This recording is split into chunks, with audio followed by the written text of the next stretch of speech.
Comenzamos entonces. Buenas tardes. Desde el Diplomado de Compras Públicas Estratégicas e Innovadoras de la Universidad Adolfo Ibáñez, les damos la más cordial bienvenida. Mi nombre es Trinidad Inostroza, que soy codirectora del Diplomado junto a Guillermo Jiménez, que somos los directores de este diplomado.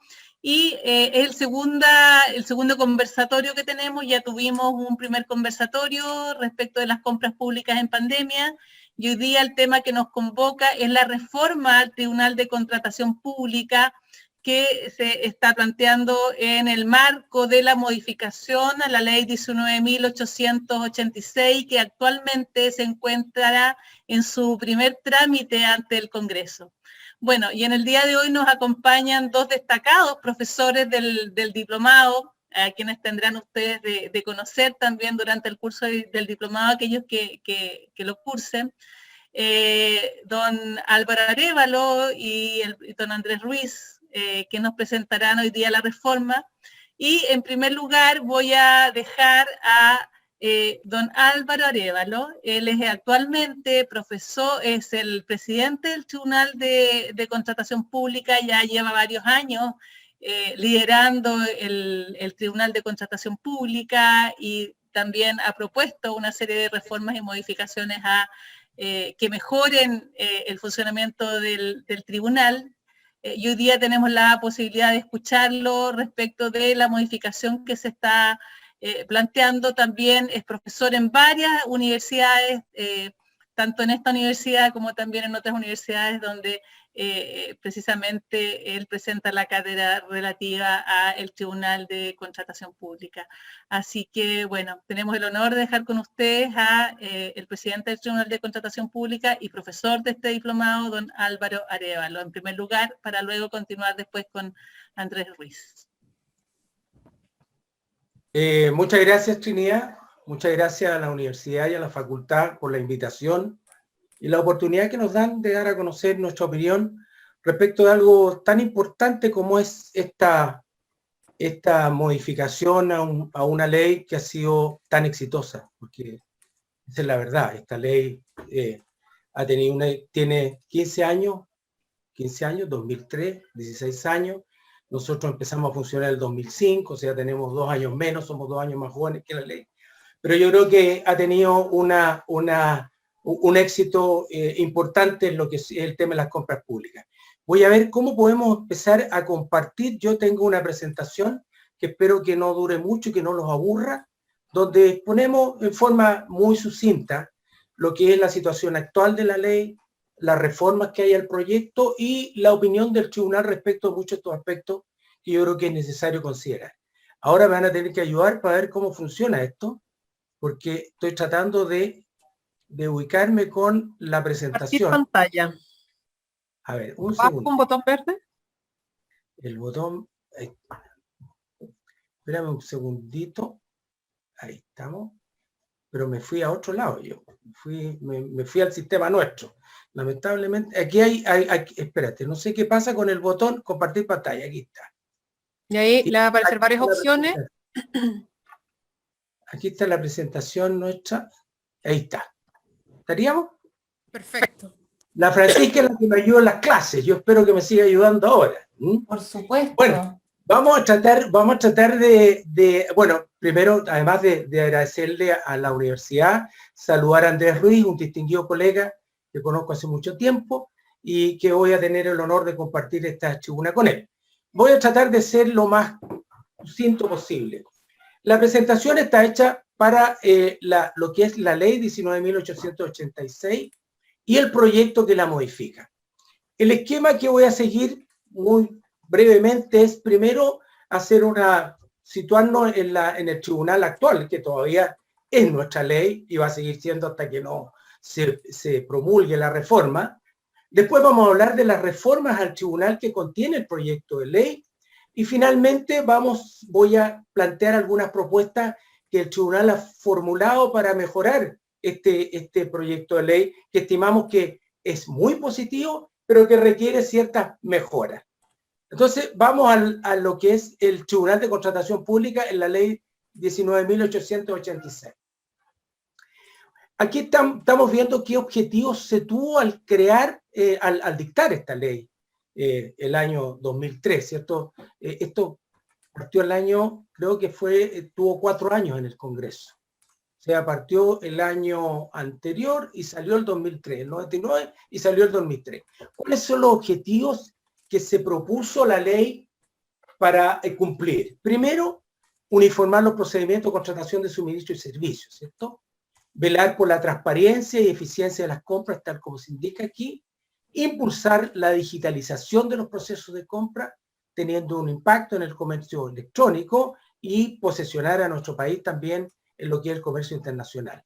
Y finalmente, preservar la igualdad de la competencia y considerar el debido proceso. Y en la parte en la cual entramos nosotros. Y si uno mira y hace un análisis objetivo, yo creo que estos objetivos se han cumplido.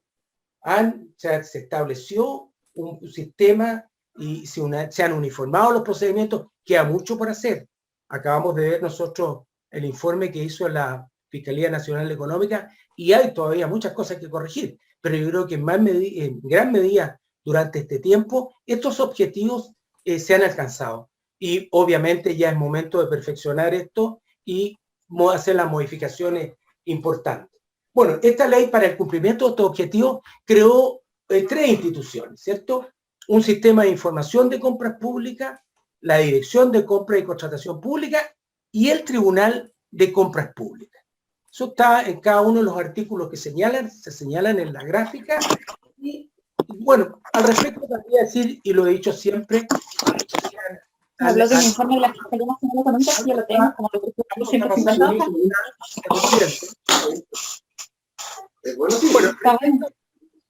no sé si me escuchan bien, pero yo escucho un yo leí como las resúmenes, me acuerdo. Parece que hay alumnos que están compartiendo. Sí. Antes de seguir, por favor, revisen sus micrófonos, por favor, los que lo tengan abierto. Ya, continuamos entonces. Esta ley creó 3 instituciones que son las que aparecen ahí, la Dirección de Compra y Contratación Pública, de la cual Trinidad fue una distinguida directora y que yo creo que ha cumplido una función excepcional, ¿eh? Si uno saca cuenta y dice, mire, hoy día se tratan 12.000 millones de dólares al año en este sistema y al tribunal llegan un poquito menos de 400 causas.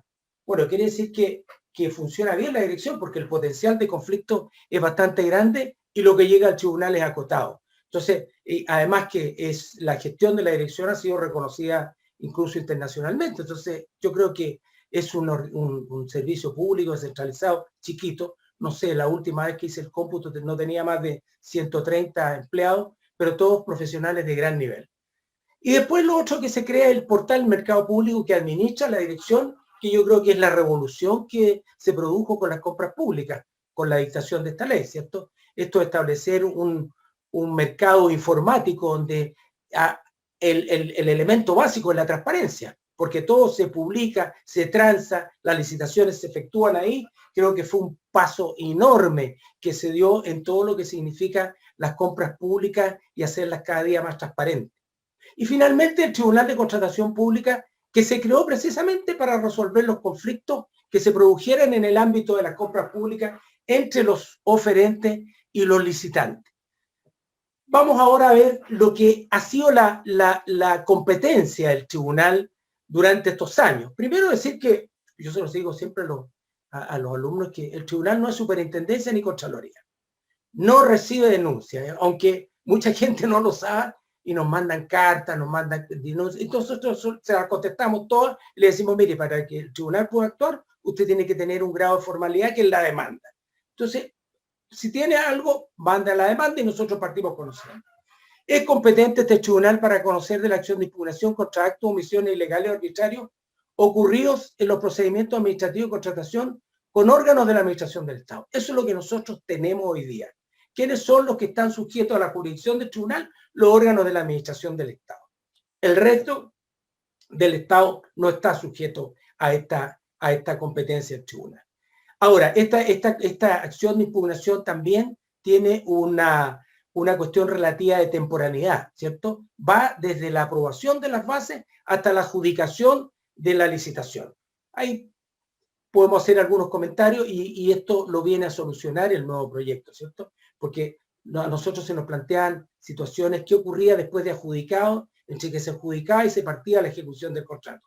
¿Qué pasaba? El tribunal, digamos, dentro de su jurisprudencia, ha reconocido y ha conocido de situaciones propias con cobros de boletas de garantía, con no firma de los contratos, porque era un campo un poquito que era tierra de nadie. Pero esa es la situación actual del tribunal. O sea, es una competencia precontractual. ¿De qué tipo de contratos conoce el tribunal? Esto para ilustrar a los alumnos que están viendo esta presentación. Contrato que celebra la administración del Estado a título oneroso. O sea, aquí lo que es a título gratuito queda fuera del sistema. Para el suministro de bienes muebles y de los servicios que requieran para el desarrollo de sus funciones. Y ahí tenemos unos ejemplos, ¿cierto? Que es todo lo que contrata el Estado, que compra computadores, que compra servicios de vigilancia, que compra asesoría, etc. Todos esos contratos, cuando hay una diferencia de esas licitaciones sobre estos productos, llegan al tribunal. ¿De qué conoce también, y eso a partir del año 2009, de los contratos de otorgamiento de concesiones para la prestación de servicios por las municipalidades? Esto en realidad ha sido yo creo que un acierto haber incorporado esto a la competencia del tribunal, porque se transan sumas importantes. Los contratos de basura, por ejemplo, son de una cuantía importante. Los estacionamientos, los jardines, mantención de jardines, son cosas importantes para la sociedad que tengan una regulación. Por último, los contratos relacionados con la ejecución y concesión de obra pública. Ahí nosotros nos referimos básicamente a los contratos del MOP y del Servio, construcciones de puentes, pavimentos de calle, pero ahí aplicamos solamente el capítulo 5, que están sujetos a la normativa que señala el capítulo 5, pero en lo que es toda su temática interna se rige por su propia normativa, tanto el MOP como el Servio. Y por último, el tribunal conoce de la impugnación de la decisión de la dirección de compra respecto al rechazo o aprobación de inscripciones en el registro del sitio proveedor. La verdad es que creo que no nos ha llegado nunca una demanda de esta especie. No sé si porque lo bien que ha hecho la dirección o porque es un tema no controvertido. No hemos tenido ninguna causa relacionada con esta, sino que las que hemos tenido han sido relacionadas con la aplicación del artículo 4 de la ley que se refiere a las inhabilidades para contratar con el Estado. En términos generales, y con esto termino lo que es la situación actual del tribunal, el procedimiento de la ley 19.886 es un procedimiento bastante simple. Se inicia con la presentación de la demanda que tiene que cumplir con algunos requisitos, ¿cierto? Señalar los hechos que configuran la falta o la arbitrariedad o ilegalidad en que incurre la entidad licitante, los fundamentos legales en que ella se sustenta y además cumplir con los requisitos del artículo 254 del Código de Procedimiento Civil, que son los requisitos de toda demanda, y esta demanda tiene un plazo de interposición que es de 10 días a contar de la fecha en que la demandante ha tenido conocimiento de la infracción o desde que ésta se publica en el sistema de contrato. De esta demanda se hace un examen de admisibilidad que es bastante simple. En general las demandas son acogidas de inmediato, si no se rechazan para que sean corregidas. Normalmente todas las demandas vienen con una solicitud de suspensión de la licitación, eso lo sabe usted. Entonces, de esa solicitud habitualmente nosotros damos traslado para conocer cuál es la opinión de la entidad licitante, para lo cual le pedimos informe. Este informe es relativamente simple, uno le acompaña a la solicitud de informe, la demanda y las resoluciones que se hayan dictado, y la entidad licitante tiene un plazo de 10 días para contestar.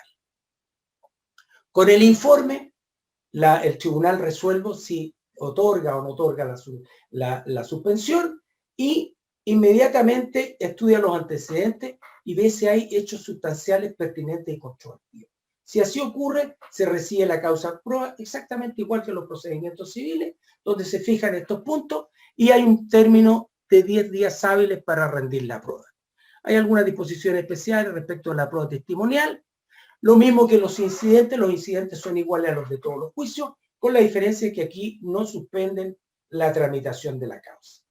Una vez o se resuelve recibir a prueba o una vez rendida la prueba, el tribunal estudia los antecedentes y, si es necesario, al igual que en el procedimiento civil, dicta medidas para mejor resolver.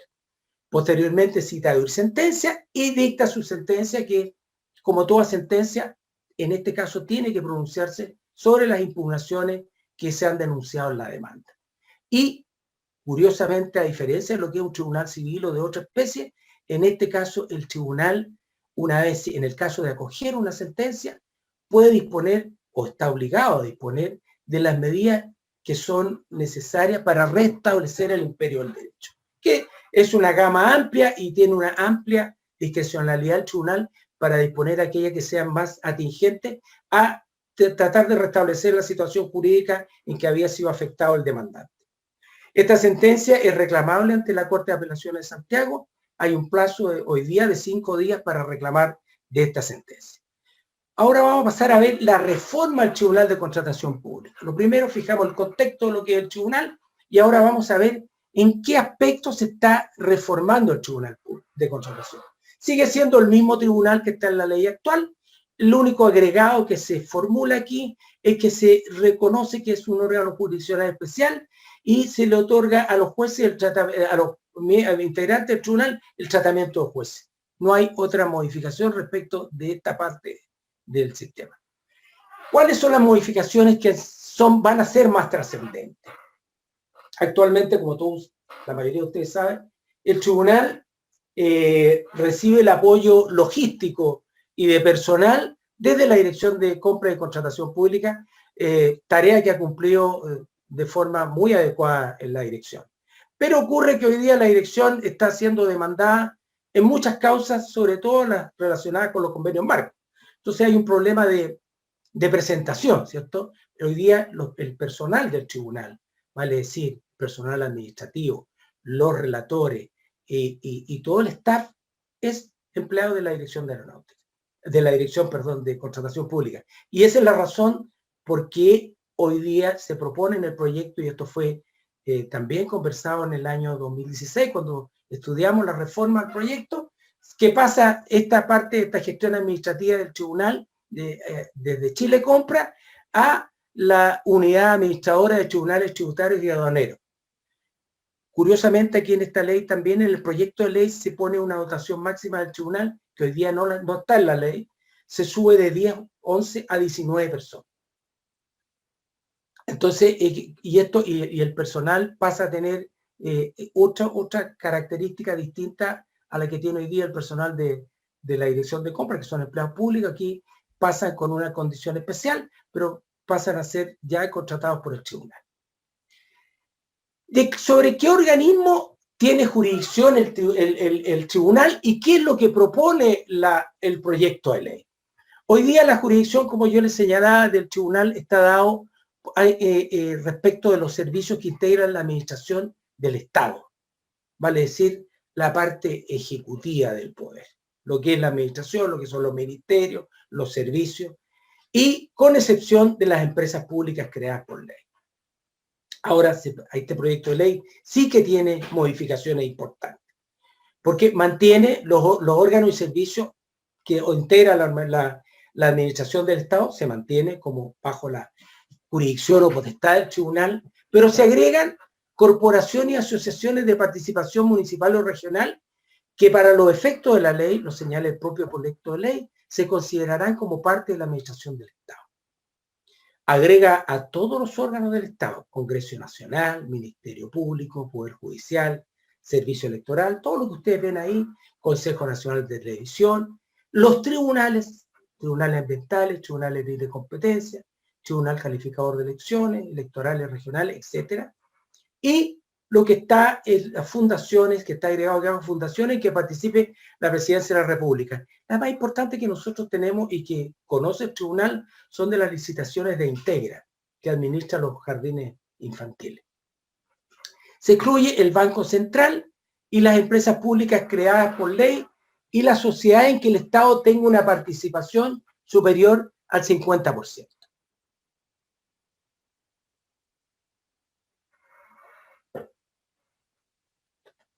pasamos a la otra. Aquí me estoy quedando. Aquí. Incremento de competencia. El tribunal señala la ley que el artículo 24 actual, que es competente, como le decía, para conocer de estos actos que afectan a la administración del Estado.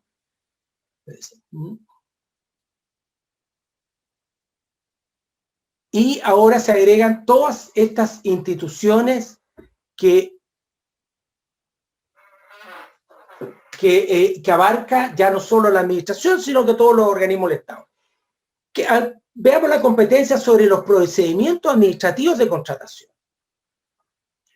El proyecto, actualmente la competencia se restringe a actos o omisiones ilegales ubicados o ocurridos en los procedimientos de licitación pública y privada.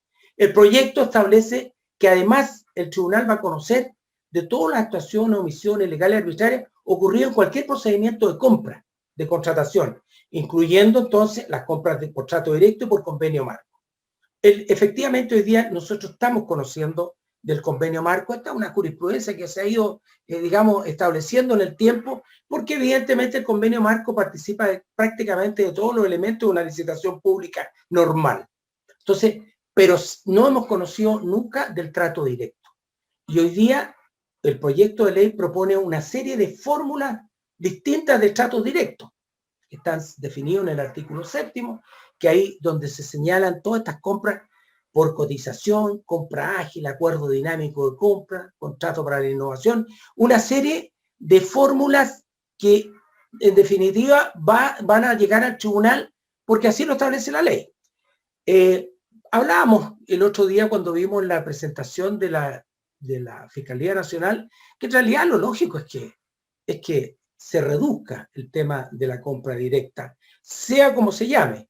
Pero entendemos también que la agilidad del sistema muchas veces obliga a esta situación. Después tenemos, dentro de este tema de la competencia, hay una competencia que, como yo les señalaba, estaba relacionada con el registro de contratistas. Pero hoy día el proyecto de ley modifica el registro de contratistas y lo pasa a denominar registro de proveedores del Estado. O sea, va a ampliarse ya este registro que antes estaba destinado a las licitaciones o compras de la administración y que se exigía, cuya pertenencia no era obligatoria en la ley, sino que muchas veces en la fase de licitación de las licitaciones públicas se ponía como requisito para la firma del contrato el estar inscrito en el registro. Hoy día el proyecto de ley dice no, ahora este tema es obligatorio para participar en la licitación, estar inscrito en este registro de proveedores. Eso probablemente va a significar un aumento, tal como yo les decía, no habíamos recibido nunca reclamos del registro antiguamente, pero yo creo que esto es una fuente de eventual conflicto. Esto de que ahora para participar en una licitación tenga que estar inscrito en el registro de proveedores va a significar que probablemente haya alguna discrepancia cuando una persona jurídica o natural quiera inscribirse para participar en las compras públicas.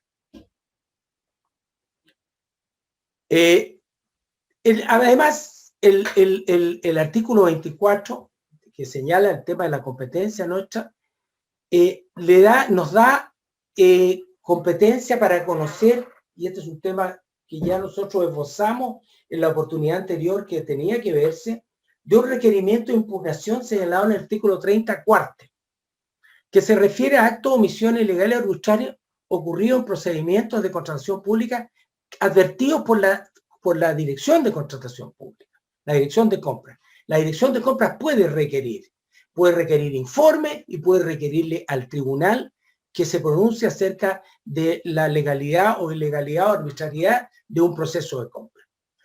Eso vamos a conocer nosotros también de esto que no estaba antes en la ley. Y por último, otro elemento más que se agrega acá es el relacionado con conocer que el tribunal va a conocer de la acción de nulidad contra los contratos celebrados por los organismos de la administración del Estado con infracción a las normas del título 7º que se refieren, del proyecto de ley que se refiere a la probidad. Este es un nuevo elemento del cual va a conocer el tribunal que hasta el día de hoy no conoce. Entonces, vamos a conocer no solo la fase precontractual, no solamente la ejecución de los contratos, sino que además vamos a conocer de esta acción de nulidad que se interponga en contra de los órganos. Esta acción de nulidad sí que está referida solamente a la administración del Estado, no está referida al resto de los órganos del Estado. Ignoro por qué razón, alguna razón habrá para circunscribirla a esto de la aplicación del principio de probidad. Dos nuevas acciones de impugnación contenidas en el proyecto de ley, lo que yo les señalaba. El requerimiento de Chilecompra contra actos de omisiones ilegales ocurrió en los procedimientos de contratación, que es un tema que está en el proyecto, pero que yo entiendo que los autores del proyecto también están dispuestos a darle una vuelta a este tema, porque no es fácil esta parte. Y esta acción que le señalaba yo recién, esta acción por falta de la probidad, es una acción que curiosamente es una acción popular. O sea, ya no hay que tener un interés actualmente comprometido como se exige en general para la interposición de las demandas en el Tribunal de Contratación Pública, sino que esta es una acción popular que puede interponer cualquiera, pidiendo la nulidad de los contratos celebrados por los órganos de la Administración del Estado, restringido a los órganos de la Administración del Estado por falta o infracciones a la probidad. Entonces, el comentario que yo le hacía que estas acciones solo se refieren a los órganos de la Administración del Estado. ¿Qué nuevas instituciones procesales crea este proyecto de ley? Primero, hay una que es referida a las excepciones de previo y especial pronunciamiento, que fue un tema que se conversó en el anteproyecto del año 2016, ¿cierto? Que obligan a veces a tramitar un proceso cuando en definitiva hay cuestiones que se pueden resolver antes de llegar a la sentencia. Y hoy día se establece expresamente que estas situaciones deben o pueden o deben, depende del criterio del tribunal, resolverse de inmediato o dejarse para definitiva, pero en todo caso no habilitan a los jueces para seguir conociendo, cuestión que no está en la ley actual. En la ley actual uno perfectamente podría haber acogido, por ejemplo, una excepción de temporaneidad y la Corte revocarlo, y en definitiva alguien podría haber solicitado la inhabilitación de los jueces porque ya fallaron una vez. Hoy esta ley expresamente señala que el proyecto de ley señala que los jueces no quedarán inhabilitados para seguir conociendo del proceso. En cuanto al régimen de recurso, hoy día la ley nuestra solo establece el recurso de reclamación en contra de la sentencia definitiva, pero como hace aplicable las normas del Código de Procedimiento Civil, la reposición normalmente es procedente y de hecho nosotros la proveemos siempre. El único problema que existe hoy día, y que lo vamos a ver más adelante también, es que contempla el recurso de reposición en contra de toda sentencia interlocutoria. Y eso nos va a crear un problema que va a afectar el trámite expedito de estos procesos, porque todos sabemos que una apelación a la Corte no es un trámite fácil ni expedito, es un trámite que demora. Si bien es cierto, se conceden en el solo efecto evolutivo, alteran la marcha del proceso. Nosotros hoy día estamos otorgando con el procedimiento actual el recurso de apelación contra resoluciones interlocutorias, pero solo respecto de aquellas que ponen fin al juicio o hacen imposible su prosecución, para los efectos de la Corte que pueda revisar un juicio que llegó hasta ahí. Pero hoy día el proyecto de ley lo hace el recurso de apelación operable contra cualquier sentencia interlocutoria. Después tenemos la acción de indemnización de perjuicio, que fue muy discutida en el anteproyecto del año 2016 y que era opinión de la academia que debería ser tramitado ante el tribunal. En definitiva, se quedó con los tribunales ordinarios, y el cambio es que hoy día el proyecto lo deriva a través de un juicio sumario, en un procedimiento sumario. Pero como lo vamos a ver más adelante, yo creo que nosotros estimamos que eso no soluciona todo el problema, porque el hecho de que sea un juicio sumario no significa que no pueda volver a discutirse la infracción que ya está resuelta en el Tribunal de Contratación Pública. Entonces tenemos una sugerencia respecto de este tema para formular en una cápita que sigue más adelante. Se cambia el sistema de prueba. Este es un cambio importante, ¿cierto? Hoy día en el tribunal el análisis de la prueba es con la prueba tasada. Y esto cambia en la prueba tasada por el sistema de sana crítica, que entendemos que está más de acuerdo con los tiempos y da mayor posibilidad de recurrir a otros medios para acreditar una situación. Entonces creemos que es una buena medida. Mantiene, eso sí, respecto de ciertos contratos de ejecución de obra pública y de concesión de obra pública, los mantiene con la prueba tasada antigua. Pero creemos que es un avance esta nueva forma de ponderar la prueba. Y ahí aparece aquí sí que es una institución que nosotros habíamos solicitado y que creo que va a ser un paso importante en los procesos de solución de conflictos, que es la conciliación. Nosotros pensamos que, como ha ocurrido en los tribunales laborales y en otros tipos de tribunales, el proceso de conciliación es importante porque el juez directamente las partes conoce las posiciones, plantea soluciones y se pueden buscar 1000 arreglos que eviten una pérdida de tiempo y una pérdida de recursos para las partes. Creemos que en esto, y de hecho, si bien es cierto, no está establecido en el procedimiento nuestro como un trámite que tampoco es obligatorio, es facultativo para el tribunal, nosotros hoy día cuando alguien nos ha pedido llamar a conciliación lo hemos hecho. Y la verdad es que hemos tenido bastante buenas soluciones, con un sistema un poquito distinto, pero que en el fondo constituyen una conciliación, así que ha sido un buen elemento y es muy valioso que aparezca hoy día en el proyecto de ley. Además, se establece en este proyecto de ley una norma para contabilizar los plazos. Ahí se han presentado algunas dudas y hay gente que se ha quedado fuera de los procesos por un problema de cómo se computa el plazo. Y hoy día la ley lo soluciona, porque dice los plazos se van a computar de acuerdo con el Código de Procedimiento Civil, vale decir plazos judiciales, donde el día sábado es un día hábil. Pero respecto de la presentación de la demanda de impugnación, aplica los plazos de la ley 19.880.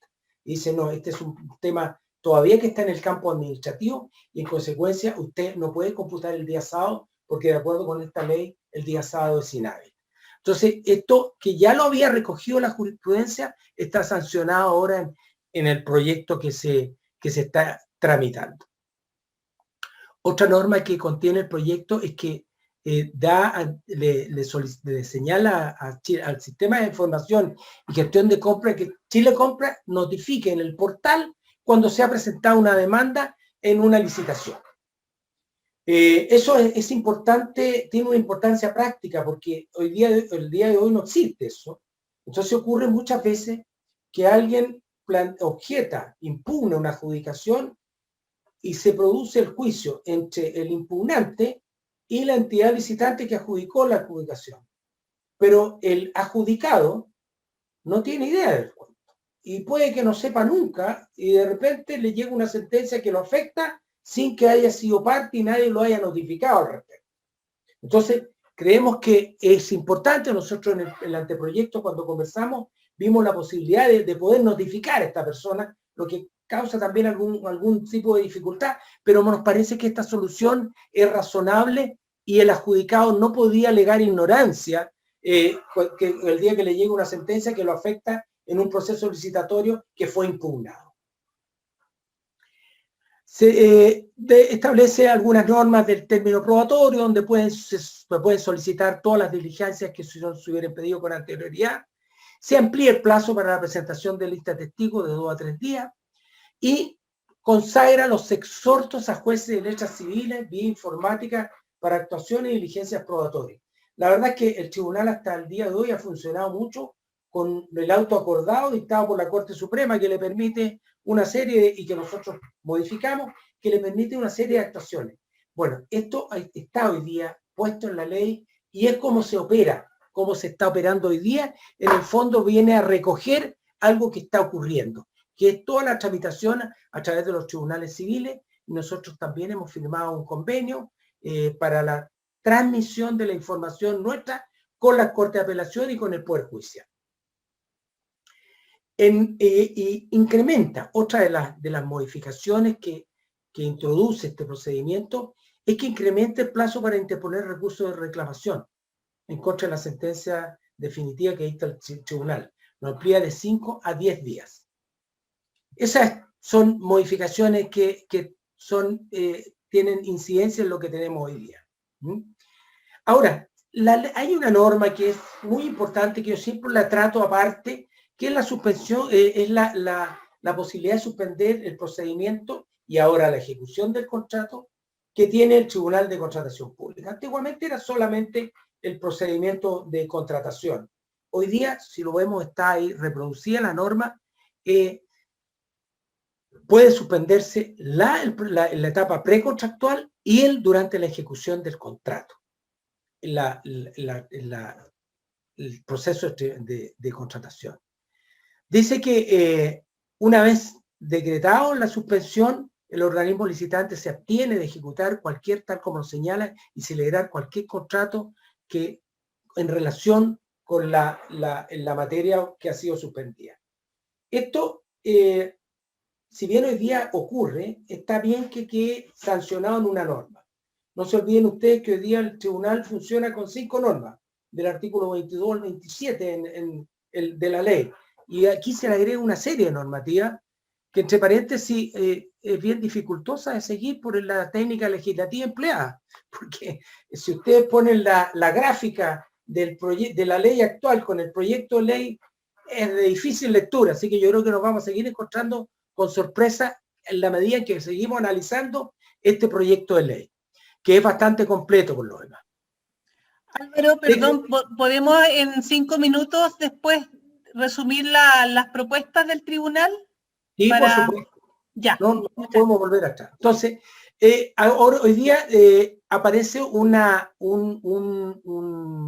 norma ahí que está agregada con rojo, porque ¿qué ocurría hoy día? Que se iniciaban procesos, se iniciaba la impugnación de los procesos, se podía suspender este proceso en el cual se estaba efectuando la licitación, pero la entidad licitante de repente partía con otro proceso sobre la misma materia. Entonces, y nos pedía la suspensión de ese proceso en este. Entonces nos decía, mire, pídala en el otro, porque este es un procedimiento distinto. Bueno, esta norma viene a solucionar eso. Y en definitiva dice, oiga, decretada la suspensión del proceso, el organismo demandado no puede volver a llamar a la licitación hasta que no sea levantada esta medida. Entonces, es súper importante esta norma porque va a consolidar una situación que de repente era mal usada. Y la facultad de suspensión del procedimiento del contrato no significa, vuelve a repetir lo mismo en caso alguno, que el tribunal esté prejuzgando y en consecuencia pueda quedar inhabilitado de seguir conociendo la causa. Aquí están propuestas del Tribunal de Contratación Pública. Aquí estas son las propuestas que nosotros hemos hecho para mejorar el proyecto, porque evidentemente es un proyecto bien complejo que tiene un enorme esfuerzo de la gente que ha trabajado, pero creemos que todavía es factible mejorar algunos aspectos, y hay uno que es básico, que es el número de jueces. O sea, hoy día, Trinidad debe recordarse porque nos ayudó en eso, durante muchos años el tribunal tuvo solamente 3 audiencias semanales. 12 al mes. Ese era el número de audiencias y cómo empezó a subir la cantidad de juicios, de ingresos en el tribunal, así imposible seguir, no atrasarse en el tema. Bueno, logramos aumentar de 12 a 21 las audiencias. Y con eso las audiencias de las 12 las integran los jueces titulares y las 9 restantes de preferencia con jueces suplentes. Esto de manera de tener mayor cantidad de jueces para poder fallar las causas, porque ese es el tema de fondo. Mientras más jueces hay, más posibilidades hay de fallar las causas. Entonces, creemos que es súper importante esta norma que estaba en el anteproyecto del 2016, que está puesta en pantalla, que aumentaba el número de jueces titulares de 3 a 6, los jueces suplentes de 3 a 6, el funcionamiento del tribunal era en 2 salas, se establecía la dedicación exclusiva a los jueces y un tema de remuneraciones que hoy día todavía no es factible plantear porque estamos con un problema serio, como todos sabemos, de recursos, pero está en el proyecto de ley, como ustedes recordarán, el tema también es. ¿Qué propuestas de mejoramiento te hacemos nosotros al proyecto de ley en una primera lectura? Porque este proyecto de ley van a ir saliendo muchas cosas. Primero, establecer un plazo mínimo de 11 días hábiles entre la adjudicación de la licitación y la firma del contrato. ¿Qué pasa hoy día? Hay muchas licitaciones que de repente les baja un tremendo apuro a la entidad licitante con evaluar, adjudicar y contratar prácticamente en un par de días. Con lo cual limitan la posibilidad de que alguien pueda impugnar esta licitación por existir algún vicio. Entonces, a fin de evitar, porque no lo va a suprimir totalmente, pero a fin de evitar que se consolide una situación con eventuales irregularidades y vicios, es que nosotros proponemos que el contrato no pueda firmarse antes de 11 días, con lo cual las partes van a tener los 10 días hábiles que les reconoce la ley para impugnar la resolución. Después, contemplar la obligación de la entidad licitante de resolver todas las reclamaciones administrativas pendientes antes de evacuar el informe requerido por el tribunal con motivo de una acción de impugnación. ¿Qué ocurre aquí? Y tal como dice, evitar que se tramiten coetáneamente impugnaciones por vía administrativa y judicial, el artículo 54 de la ley 19.880. ¿Qué es lo que ocurre aquí? Que muchas veces la entidad licitante o el oferente reclama a la entidad licitante porque hay un problema en una licitación. La entidad licitante no le contesta. El tipo entonces va al tribunal y demanda en el tribunal. Pero ocurre que conforme a esta ley está prohibido que una parte o una persona por 2 vías pida lo mismo, que se le resuelva lo mismo. Entonces, ¿qué ocurre hoy día? Que estando pendiente un reclamo administrativo ante la entidad licitante, no puede el tribunal abocarse a conocer una causa judicial por la misma materia. ¿Por qué? Porque se está afectando el artículo y hay un fallo de la Corte Suprema que dice, oiga, mire, mientras el que haya prevenido es el que sigue conociendo y mientras no esté resuelto, usted no puede hacerlo. Nosotros durante muchos años tuvimos establecimos una jurisprudencia por la cual nosotros entendíamos que cuando el reclamante recurre al tribunal, renuncia a seguir con el trámite administrativo. Por eso va al tribunal. Pero la Corte fue enfática en esto y entonces, para evitar, porque muchas veces se hace con un doble propósito. La entidad licitante dice, oiga, mire, yo tengo este reclamo pendiente. En el fondo le está diciendo al tribunal, usted no se embarque todavía en esto porque nosotros le podemos suspender la licitación. Entonces, es un tema que creemos que esta es una buena solución. Señor, usted está demandado, está reclamado por la vía administrativa y está demandado por la vía judicial. Antes de evacuarme el informe de la vía judicial, contésteme el reclamo administrativo. Porque si usted acepta el reclamo administrativo, quiere decir que no tiene sentido hacer un juicio. Entonces, ese es el punto que queremos solucionar con esa norma. Después tenemos, tal como yo lo había señalado ya, restringir la procedencia del recurso de apelación a las sentencias interlocutorias que ponen término al juicio o hacen imposible su prosecución. O sea, el recurso de apelación no puede proceder contra todas las sentencias interlocutorias. Aquí hay un punto que nos ha costado mucho y es un tema de difícil solución, parece, que es el que se refiere a la notificación electrónica de las resoluciones que reciben la causa prueba, la que ordena la comparecencia del tribunal personal de las partes y la sentencia definitiva. Este tribunal, ¿por qué estamos pidiendo esto? Y así está de un poco planteado, nosotros desde hace 2 años que estamos tramitando electrónicamente. Antes de nosotros establecimos todo nuestro sistema, contratamos un software y estamos tramitando electrónicamente. Pero tenemos un problema. La mayoría de los juicios de estos, que deberían tener un trámite relativamente expedito, se paran con la notificación del auto de prueba. La resolución que recibe la causa prueba, de acuerdo con la ley, tiene que notificarse por cédula. Y hasta ahí llegamos. Si al tipo no le dieron la suspensión al demandante, pierde interés en el juicio y nos quedamos con un proceso parado un montón de tiempo. Entonces, estamos en un sistema electrónico. Las compras públicas se tramitan a través de un sistema electrónico. Hoy día estamos de acuerdo con este mismo proyecto de ley. Es obligatorio estar inscrito en el registro de proveedores del Estado para poder cotizar en el sistema de compras públicas. Entonces, estimamos que no puede ser que no puedan tener un sistema electrónico para notificarse, lo que le da extraordinaria celeridad al sistema, además de que ayuda a la participación de los pymes, porque tal como lo hemos dicho, hoy día el hecho de que la ley exija un domicilio en Santiago, que es para los efectos de notificación, obliga a las pymes que están en Punta Arenas, que están en Arica, a contratar un abogado en Santiago. Entonces, con esto de la notificación vía correo electrónico, se evita todo este tema y se hace mucho más expedito el procedimiento. Por eso que insistimos en esta forma de notificación, que de hecho hoy día nosotros a solicitud nuestra, las partes nos designan un domicilio electrónico y estamos notificando, y los juicios están parados ahora por otra razón, no por un problema del tribunal, sino que están parados por todo este tema de la pandemia y la normativa que se ha dictado al respecto. Lo Álvaro, mismo, perdón, ya estamos en el tiempo. Sí. Perdón, completo ligerito. Eliminar la posibilidad, eso es un detalle, y me gustaría, eso sí,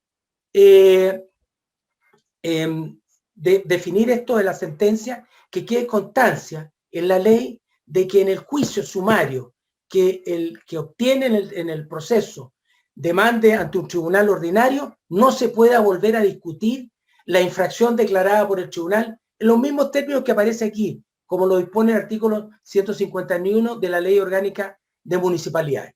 Y me quedan dos cosas más que las puedo terminar en un par de minutos, que las podemos dejar para otra oportunidad, que es el tema de la revisión de las nuevas atribuciones de Chile Compra que inciden en la actividad jurisdiccional del tribunal. A lo mejor eso me va a tomar un par de minutos, pero se refiere básicamente al tema de la suspensión, que por el hecho de que la dirección de compras le pida informe a alguien y que queda suspendida la licitación. Y en segundo lugar, cuando la dirección de compras públicas le requiere al tribunal para que se pronuncie en un plazo de 5 días sobre las omisiones o ilegalidades ocurridas en un procedimiento de contratación con el solo mérito del reclamo y del informe de la entidad licitante. Estimamos que sobre todo esta segunda disposición, no regula un debido proceso como es el objetivo que se tuvo al dictar esta ley. No puede pretenderse que el tribunal dicte una sentencia con solo mérito de un informe y un reclamo. Entonces, creemos que estas dos cosas hay que solucionarlas. Nosotros tenemos un principio de solución que para conciliar, porque el argumento que se nos ha dado es que se siguen llevando adelante procesos con evidente irregularidad o licitatorio, y para conciliar esto con la garantía de un debido proceso, nosotros proponemos que es una situación bien especial, que de advertir una situación irregular, la dirección de compras solicite al tribunal la suspensión.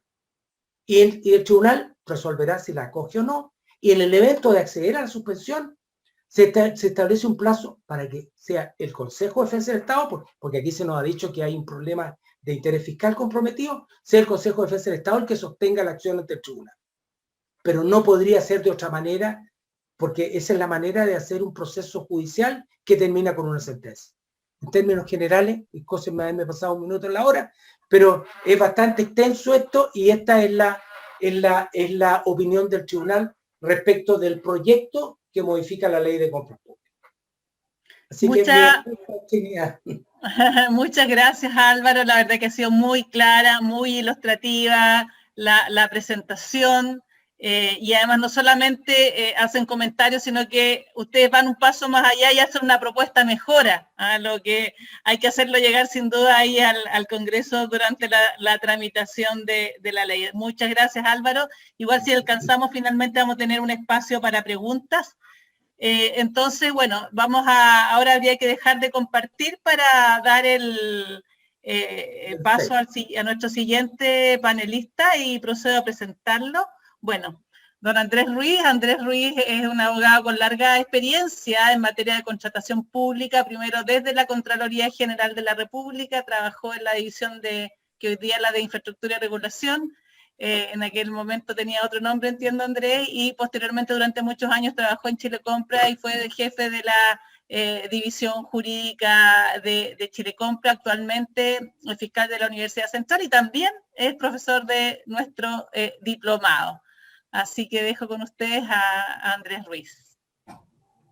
Muchas gracias, Trinidad. Buenas tardes a todos quienes nos están escuchando. Un saludo especial, ¿no es cierto?, a Trinidad, a Guillermo, como organizadores de este programa. Desde luego al magistrado don Álvaro Arévalo, que hizo una excelente presentación, y finalmente a los alumnos, porque finalmente nos debemos a ustedes.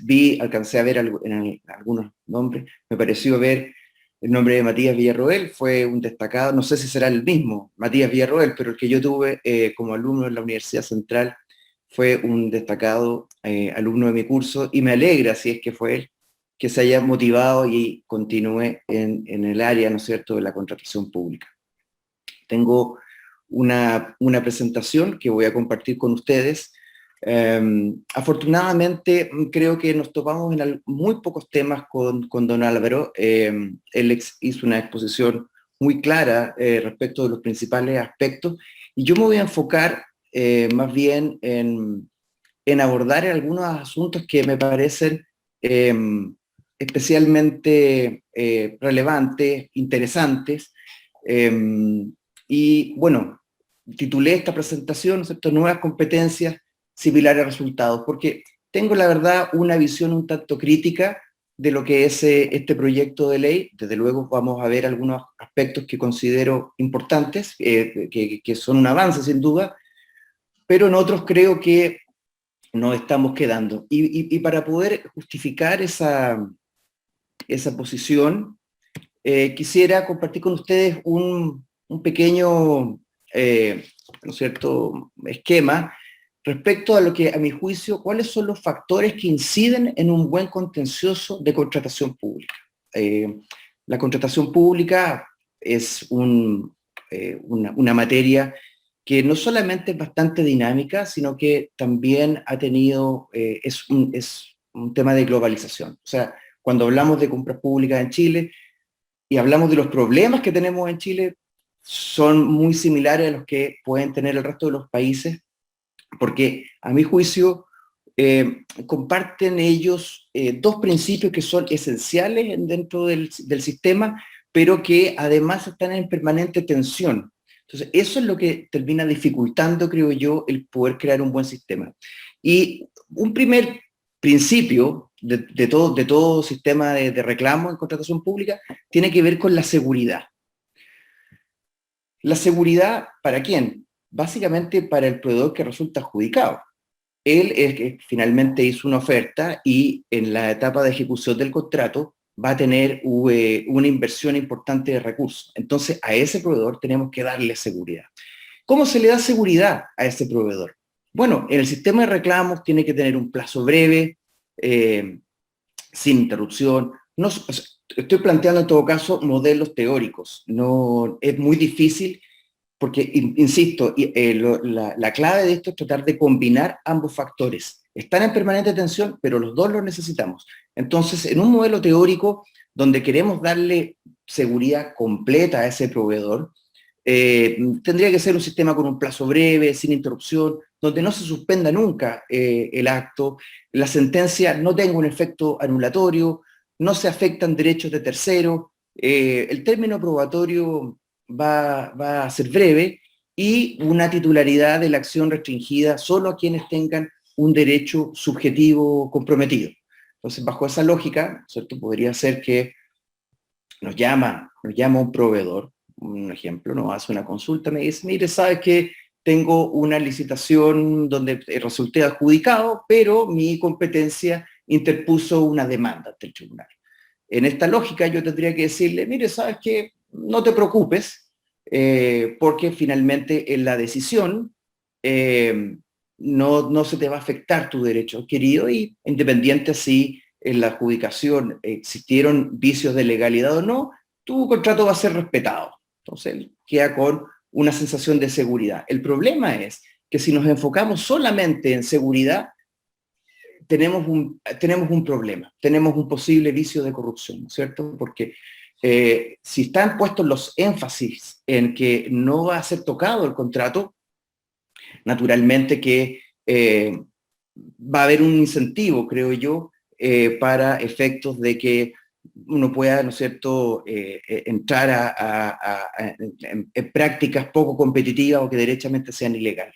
Entonces, por el otro lado, tenemos, si vamos a defender el otro principio, que es, insisto, es igualmente importante, que es el de legalidad, entonces ahí vamos a tener un sistema con sin plazo, que sea muy extenso, en que se interrumpa, ¿no es cierto?, con una decisión, con un recurso administrativo previo, que presentada la demanda existe una suspensión automática e indefinida.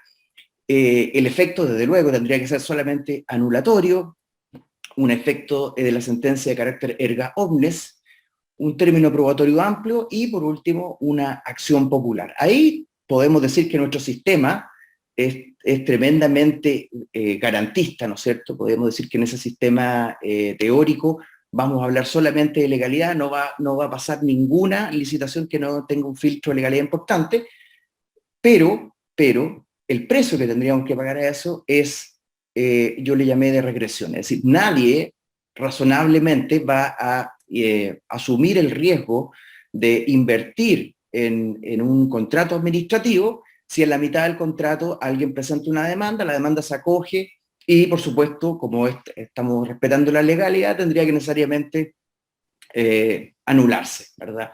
Entonces, nadie va a querer invertir. Por lo tanto, tenemos que encontrar un sistema que nos permita tener rapidez. O sea, el procedimiento tiene que ser necesariamente expedito, tiene que ser eficaz, es decir, que la sentencia que se adopte al respecto, si es que se encuentra una ilegalidad, tiene que tener un resultado, ¿no es cierto?, anulatorio, y como consecuencia, que sea lo suficientemente disuasivo. Si yo como proveedor sé que estoy incurriendo en una mala práctica, y en definitiva la decisión, yo sé que en un procedimiento rápido va a ser adoptada en contra, naturalmente que no voy a tener ningún incentivo para poder incurrir en estas prácticas.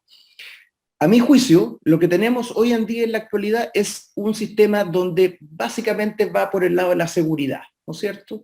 El procedimiento es, a pesar de la intención que tenía el legislador, finalmente por temas de prácticas procesales va demorando más de lo querido y evidentemente no podría uno pensar que un contrato va a estar suspendido por mucho tiempo porque hay un interés público comprometido, que eso es innegable. Entonces necesitamos darle seguridad. Por otra parte, creo, y aquí coincido con lo que planteó don Álvaro en su exposición, que la acción popular que está establecida en este proyecto de ley va por el lado exclusivo de la legalidad, porque tiene, ¿no es cierto?, deja bastantes dudas, ¿no es cierto?, respecto de lo que el periodo en que se pueda presentar, ¿no es cierto?, y evidentemente creo yo va a distorsionar un poco el mercado. Y por el otro lado, creo en la peor de las opciones está esta acción que se le está estableciendo en la dirección de compra, por las razones muy, muy similares a las que ha planteado el presidente del tribunal. Antes de poder entrar al proyecto mismo, me gustaría hablar acerca de la innovación que representó en su momento, en el año 2003, la creación del Tribunal de Contratación Pública. Por de pronto fue el primer tribunal contencioso administrativo en Chile. Al poco tiempo le siguió el Tribunal de Defensa de la Libre Competencia y así. Con eso se fue sepultando la idea, ¿verdad?, que tenían nuestros profesores en cuanto a tener un único contencioso administrativo de carácter general. Optamos por otra solución, bastante sui generis, y que incluso ha derivado en ciertas críticas a nivel doctrinario. Se dice, ¿no es cierto?, que estos tribunales son tribunales de alfombra roja, tribunales de boutique, porque permiten, ¿no es cierto?, tener un sistema de controversia que sea especializado, y con las ventajas que eso puede tener, ¿no es cierto?, en eficacia y en la calidad de sus resoluciones. A la época que se formó el tribunal, ya estaba, ¿no es cierto?, la ley modelo de las Naciones Unidas para el Derecho del Comercio Internacional, esta ley modelo sobre contratación pública de bienes, obras y servicios del año 94, que contemplaba un recurso contencioso administrativo, así como en la Unión Europea estaba vigente la Directiva 665 del año 89, que daba la posibilidad, porque la verdad que las directivas no establecen una solución única, existe un principio que es de autonomía procesal, respecto a lo cual lo que se dice es, mire, a mí me interesa llegar a este resultado, y el cómo lo hacen, bueno, eso va a depender de cada país, ¿no es cierto?, cómo se adopta, cómo se baja la directiva a su derecho nacional.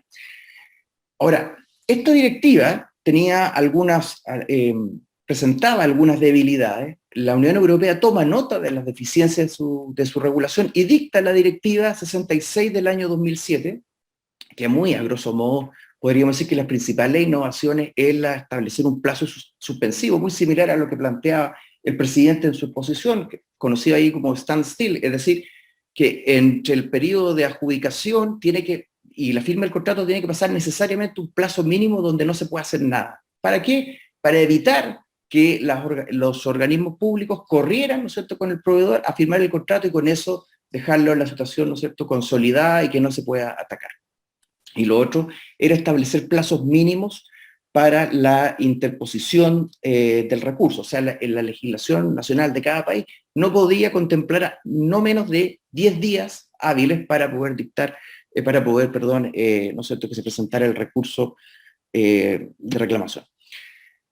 En España, el año 2010, se crea el Tribunal Administrativo Central de Recursos Contractuales, que es un tribunal, ¿no es cierto?, a diferencia del nuestro, que forma parte de la administración, concretamente el Ministerio de Hacienda, y en el año 2017, hace muy poquito, a través de su nueva ley de contrato del sector público, se perfecciona su funcionamiento. Como pueden ver, en estos problemas globales que se dan en la contratación pública, Chile pasó de un modelo, diría yo, tremendamente innovador, a, de alguna manera, no poder empaparse de las nuevas soluciones que a nivel de derecho comparado se iban dando. Entonces, desde el 2003 al 2021 ha tenido muy poquitas modificaciones, lo que ha implicado no poder solucionar fallas en su diseño. ¿Y cuáles son los síntomas que creo yo reflejan lo que estoy señalando? El primero es el tremendo número de reclamaciones en mercado público, que crece las demandas que se presentan. En el año 2020, en el Tribunal de Contratación Pública, se presentaron 368 demandas. Las reclamaciones que se presentan en mercado público, en el portal, yo creo que ese número lo superan en 2 días, respecto de temas que son exactamente lo mismo que pudiera verse a nivel del tribunal. Entonces, uno pudiera decir, si tuviera que hacer una exposición internacional, diría que el nivel de reclamos que hay en contratación pública no es muy alto, ¿no es cierto? Lo que pudiera dar a entender que no existen problemas asociados a ilegalidad en el tribunal, porque la verdad es que 368 demandas de un número, no sé, de cientos de miles de licitaciones que se hacen al año, es una cifra muy pequeña. Y el otro síntoma que creo yo que pudiera dar a entender que hay algo que no está funcionando muy bien es la reciente jurisprudencia de la Contraloría General. Ahí les dejo algunos dictámenes, las cuales se está involucrando derechamente en asuntos que son de competencia del tribunal. O sea, la Contraloría está señalando, ¿no es cierto?, que determinada cláusula de las bases es ilegal, que la adjudicación que se hizo no está de acuerdo a las bases, y eso evidentemente genera problemas de seguridad. Es probable que las personas vayan a la Contraloría y no al tribunal, porque la Contraloría, una vez que detecta estas ilegalidades, lo que plantea es derechamente el orden de invalidar, la invalidación. Entonces, tiene un efecto que es para el reclamante es mucho más útil y provechoso que la declaración del derecho a indemnizar, a obtener una indemnización en otro juicio. Porque finalmente el proveedor no quiere litigar. Si es un precio que tiene que pagar, se entiende, pero lo que él quiere en el fondo es obtener un contrato para el cual él cree legítimamente le correspondía. Entonces, las indemnizaciones pasan a ser una especie de premios de consuelo, ¿verdad? Son la satisfacción de un interés secundario. El primario es recuperar su contrato. Entonces, ahora puedo pasar a algunos aspectos positivos del proyecto de ley que muy bien comentó el presidente del tribunal. Primero, la ampliación del ámbito de competencia en la ejecución del contrato. Eso es algo que la doctrina chilena desde hace mucho tiempo, probablemente de los inicios del tribunal, estaba planteando como algo totalmente necesario. Más aún, ¿no es cierto?, si no existe en nuestra legislación un contencioso administrativo de carácter general, ¿verdad? Aquí lo único que nos iba quedando era el recurso de protección, que es tremendamente poco eficaz en lo que se refiere en materia de contrato. Las Cortes, en muchísimos fallos, han planteado la inadmisibilidad incluso de este recurso, por cuanto entienden que no es la vía idónea. Entonces, a lo mejor en materia municipal pudiera haber sido el reclamo de ilegal a la municipalidad, pero la verdad es que nos iba quedando nuestro contencioso administrativo propio de la costumbre administrativa, que es la Contraloría General. Yo creo que la gran mayoría iba a la Contraloría para reclamar, ¿no es cierto?, de la aplicación de una multa, en fin, por las distintas circunstancias que pudieran dar. Y en ese sentido, me parece que este proyecto deja sin posibilidad de contencioso administrativo especial al contrato de ejecución de obra pública, lo cual me parece muy grave, ¿no es cierto? Si estamos ampliando la competencia del tribunal, lo obvio es que este contrato no quede solamente radicado para efectos de conocer el ámbito precontractual. Es necesario, es tremendamente necesario que también se le incorpore en el ámbito de la ejecución. La inclusión de más organismos estatales como sujetos de impugnación, ¿no es cierto? Es muy importante porque aumenta nuestros índices de transparencia y de probidad. La tramitación electrónica, que lo planteó el presidente, totalmente de acuerdo. Totalmente de acuerdo. Además que ha sido una excelente experiencia que ha tenido nuestro derecho, ¿no es cierto?, en lo que se refiere en el resto de los procedimientos que se ven con tramitación electrónica. El aumento en la dotación del tribunal, sí, estamos de acuerdo, me parece que es necesario, e incluso lo que plantea el presidente, aumentar, decía él, de 6 ministros, aumentar a 12. Eso también pudiera ser interesante, a lo mejor que empezar a funcionar en salas, ¿no es cierto? Y el cambio de la administración del tribunal de la dirección de compras a la unidad administradora de los tribunales tributarios aduaneros. Un compañero planteó que si el tribunal pasaba a depender de la unidad administradora. No, lo que plantea el proyecto, si entiendo bien, es que desde el punto de vista administrativo, los funcionarios de la dirección, del tribunal, perdón, tendrían ya un contrato de trabajo y se relacionan para efectos administrativos ya no más con la dirección de compras, sino que con la unidad administradora. El análisis de la prueba de acuerdo a las reglas de la sana crítica, estoy de acuerdo, me parece que es un muy buen avance, pero, ¿no es cierto?, ahora me voy a atender en cuáles aspectos creo yo se requiere mejorar el procedimiento regulado. En primer lugar, me parece muy importante que deba distinguirse entre acciones anulatorias y las de plena jurisdicción. El procedimiento debe distinguir estas realidades distintas, teniendo en cuenta que ahora vamos a ver la competencia en los conflictos de la ejecución de contratos. No es lo mismo porque esta clasificación nos permite diferenciar entre lo que son los sujetos legitimados para demandar. Pensemos si alguien quiere ¿no es cierto?, impugnar las bases de licitación, no vamos a hablar de un derecho subjetivo, ¿verdad? No hay un derecho. Lo que hay es un interés actual, y eso le permite entender que existen más de uno posibles interesados en recurrir. Sin embargo, cuando ya hablamos de un contrato que está en ejecución, ahí ya, lo que se está afectando no es un interés, es un derecho adquirido.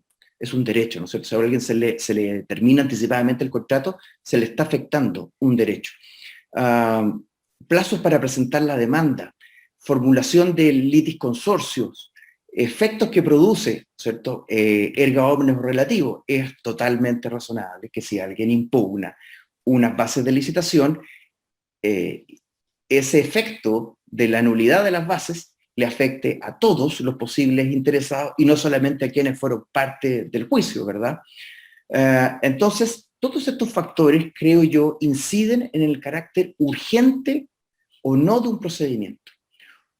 Un procedimiento anulatorio debiera ser extremadamente rápido, urgente. Un procedimiento que regule la contratación, la ejecución del contrato, tiene más antecedentes, hay más cosas que discutir y eventualmente pudiera ser un procedimiento, ¿no es cierto?, de plena jurisdicción, porque no podemos olvidar que la acción anulatoria, como su nombre lo dice, el objeto principal del juicio es obtener una declaración de nulidad. En cambio, el de plena jurisdicción, más que la nulidad, lo que vamos a estar hablando derechamente es de la indemnización de un perjuicio. Al afectarse a mi derecho, debiera ser indemnizado. Entonces, ese quantum requiere de un procedimiento más largo. Y, por ejemplo, en el caso del derecho español, tenemos este recurso especial de reclamación en etapa precontractual, que están resolviéndose en plazo extremadamente breve, y el procedimiento contencioso administrativo general para revisar lo que es la ejecución contractual. Son procedimientos distintos, con plazos diferentes para interponer las acciones. Otro aspecto es, a mi juicio, la necesidad de descentralizar la justicia administrativa en contratación, asumiendo la necesidad de un procedimiento ágil. ¿Esto qué significa?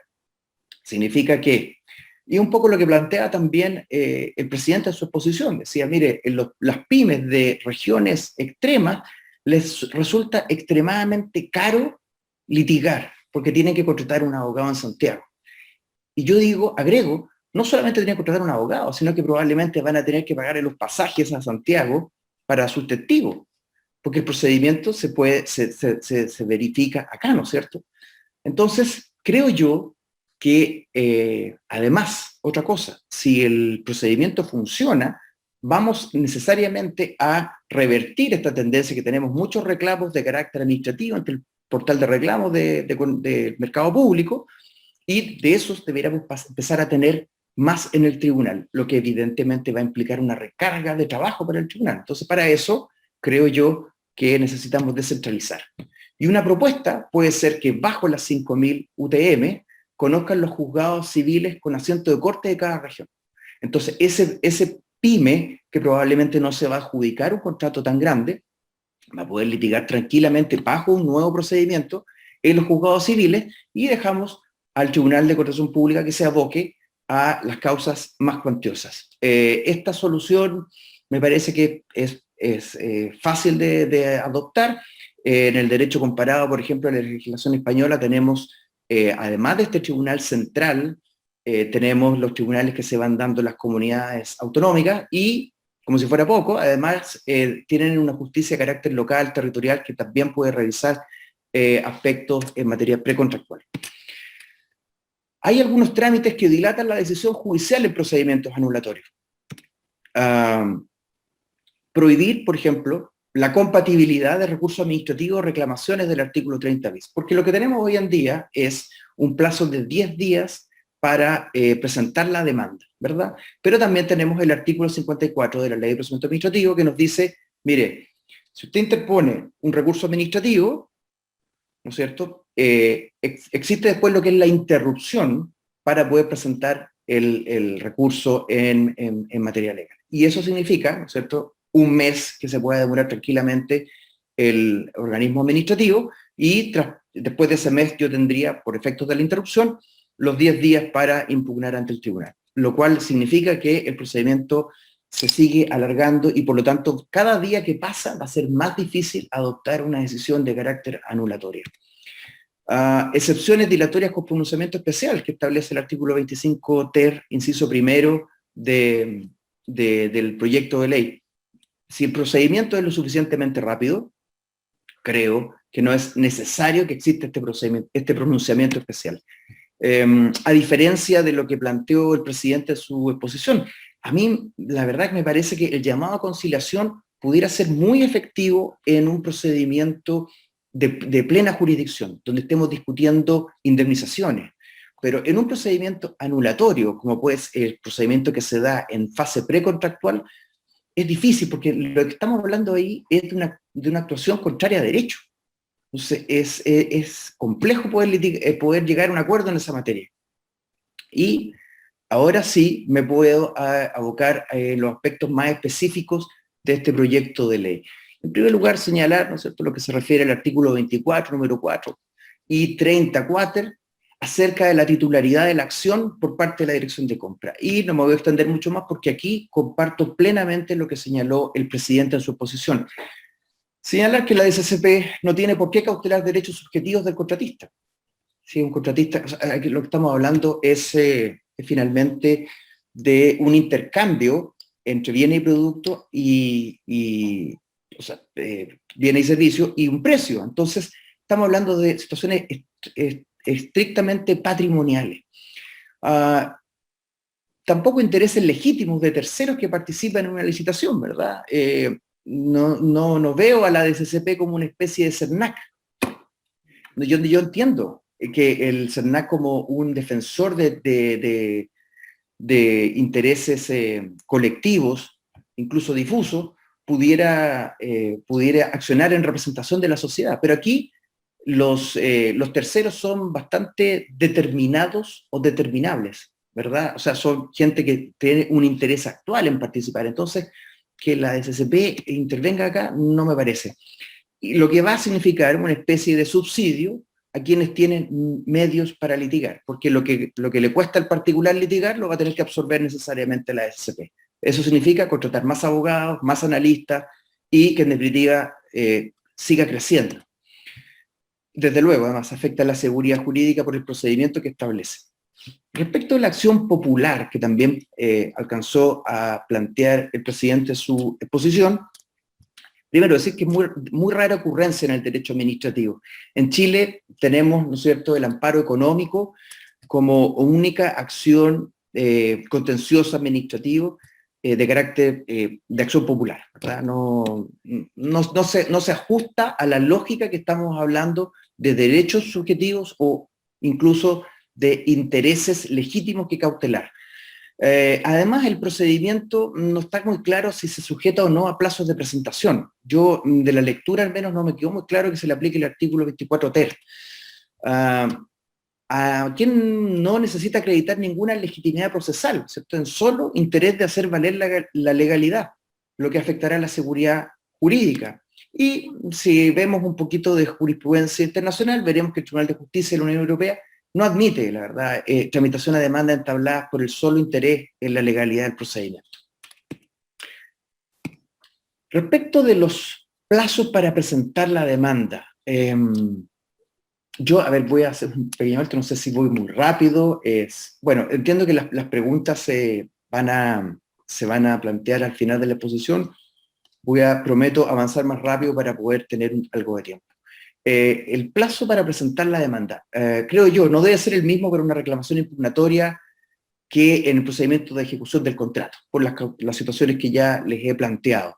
La acción anulatoria en un plazo brevísimo, ¿cierto? Sugiero que los recursos administrativos no interrumpan el plazo para presentarlo. Si alguien quiere irse por el lado administrativo, perfecto, todo su derecho, pero entonces eso implica en la práctica renunciar a la acción de impugnación en el Tribunal de Contratación.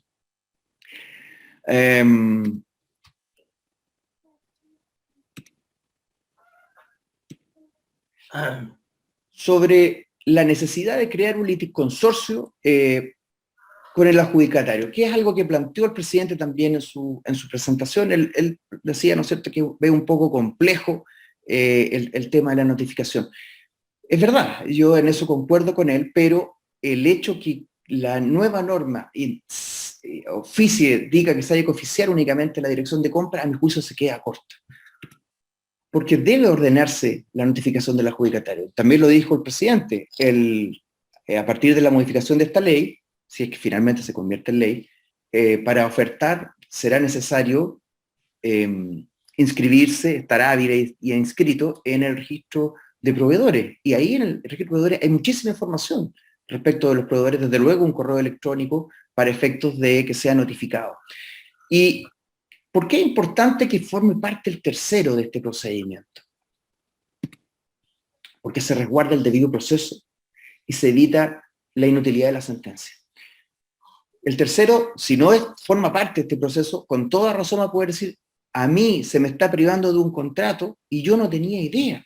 No tuve la posibilidad de poder hacer valer lo que yo estimara conveniente para poder salvar la validez del contrato. Entonces, la propuesta que planteo es que interpuesta que sea la demanda, el Tribunal de Contratación Pública o el ordinario, si es que estamos hablando de una cuantía inferior a las 5.000 UTM, debiera oficiar a la Dirección de Compras para indicar en la idea de la licitación el estado impugnada. Con eso estamos haciendo una observación, ¿no es cierto?, general para todos, ¿no es cierto?, que ya hay una demanda, y notificar a los terceros interesados la copia de la demanda y su prevenido mediante un correo electrónico registrado en el registro de proveedores. Ahora, ¿qué pasa si no son notificados? Bueno, creemos que no se debiera invalidar el proceso sin perjuicio de la responsabilidad patrimonial que pudiera incurrir la Dirección de Compras por no haber, ¿no es cierto?, hecho lo que se le estaba pidiendo la ley. Y, bueno, este tercero tendrá el mismo plazo de días para hacerse parte. Un tema, desde luego, muy controversial, que lo planteó en los mismos términos el presidente en su presentación, es controversial aquí, es controversial en España, es controversial en América Latina, ¿no es cierto?, que es la suspensión del procedimiento respecto de la adjudicación. Si no se aplica la suspensión y después se acoge la demanda, solo queda la indemnización, que es un efecto, como yo ya he planteado, no deseado por el reclamante. Yo en eso entiendo, empatizo totalmente con la solución que da el Tribunal de Contratación Pública, porque de verdad, o sea, no se puede tener suspendido tanto tiempo habiendo un interés público comprometido. ¿Cómo enfrentó la Unión Europea este problema? Dice que lo ha superado con dos medidas. Una, que planteó el presidente como una medida, ¿no es cierto?, a adoptar, que es el plazo suspensivo de los efectos de la selección del contratista. No puede firmarse el contrato antes de un plazo que se determine. El presidente planteó 11 días, yo creo que debe ser un poquito mayor para darle cierta holgura al tribunal de poder analizar la admisibilidad de la demanda. Y lo otro es suspensión automática del acto una vez presentada la demanda. Así está establecido también en la legislación española, por ejemplo. Entonces, ¿cómo podríamos funcionar? Toda selección del proveedor, salvo un trato directo por urgencia o por convenio marco, tiene un periodo de 15 días hábiles en los que, ¿no es cierto?, no procede a suscribir el contrato. Y la presentación de la demanda genera automáticamente la suspensión por un periodo de 30 días hábiles. Transcurrido este plazo, el tribunal de oficio o la entidad pública o el adjudicatario podrán solicitar el alzamiento. Ustedes dirán, bueno, están todos los incentivos puestos para que cualquier persona litigue con el solo fin de poder establecer una cuestión meramente dilatoria, ¿no es cierto?, y entorpecer la función de la administración. Pero no nos olvidemos de la naturaleza, ¿no es cierto?, que tienen los contratos administrativos. Ayudan a, ¿cierto?, el fin que tienen es poder solucionar una necesidad de carácter público. Entonces, para estos litigantes temerarios, como contraposición, porque volviendo de nuevo a nuestra primera lámina sobre seguridad y legalidad, cada vez que uno pone un ladrillito en una, se afecta necesariamente el otro. Entonces, esta cuestión tiene que funcionar necesariamente con balances. Si yo establezco la suspensión inmediata, tengo que necesariamente disuadir al temerario. Una alternativa, porque en derecho comparado existen básicamente dos: la imposición de una tasa, de una especie de garantía, como sucede, ¿no es cierto?, como cuando uno pide una medida prejudicial precautoria, que está muy en desuso, la verdad, porque eso se entiende que es una barrera muchas veces infranqueable para el acceso a la justicia.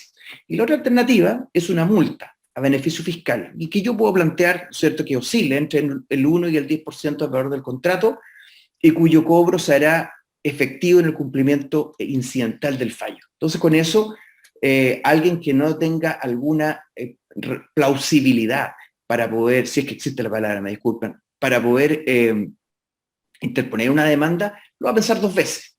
Lo va a pensar dos veces. O sea, un contrato de un monto de $10 millones, perder $1 millón cuando el tribunal diga que no tuvo un motivo plausible para litigar, no tengo ninguna duda que va a ser suficientemente disuasivo.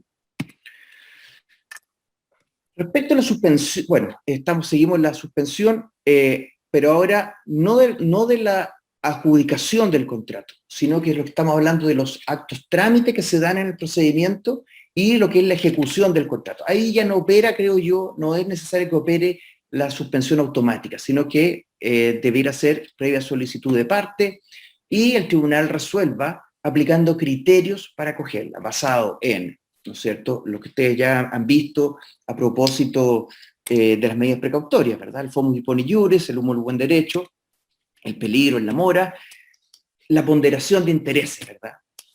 Tan importante. Y desde luego a través de una decisión motivada que nos permite ir entendiendo los distintos criterios que va adoptando en su jurisprudencia los tribunales. Respecto al término probatorio, que están ahí establecidos en el artículo 25. Andrés, disculpa, por razón de tiempo, ¿puede ir cerrando por un par de minutos? ¿Sí?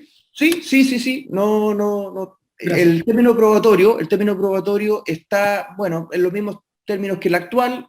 Aquí tengo una propuesta totalmente distinta, porque, en fin, el término probatorio es demasiado, se hace muy extenso, no está contemplado de una manera extensa en la ley, pero en la práctica lo hace.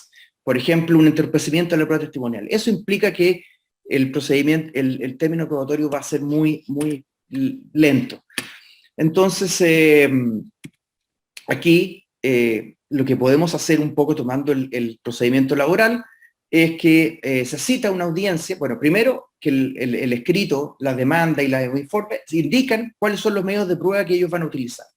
Si procede, se cita una audiencia de prueba, en caso contrario se cita las partes de sentencia, y hay una citación a audiencia para observar la prueba dentro del 5.º día. Ustedes ven que son los plazos muy breves, y que sirve mucho al tribunal para ver, clarificar las posiciones.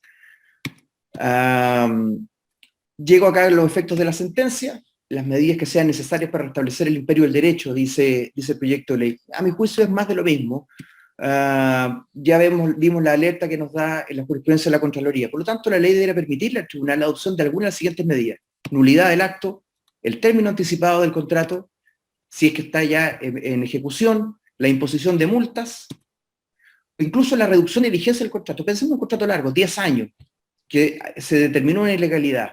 ¿Vamos a dejar que pasen los 10 años? ¿O existe la posibilidad que el tribunal diga, mire, sabe que 5 años? Porque trata de compatibilizar, ¿no es cierto?, la seguridad y la legalidad.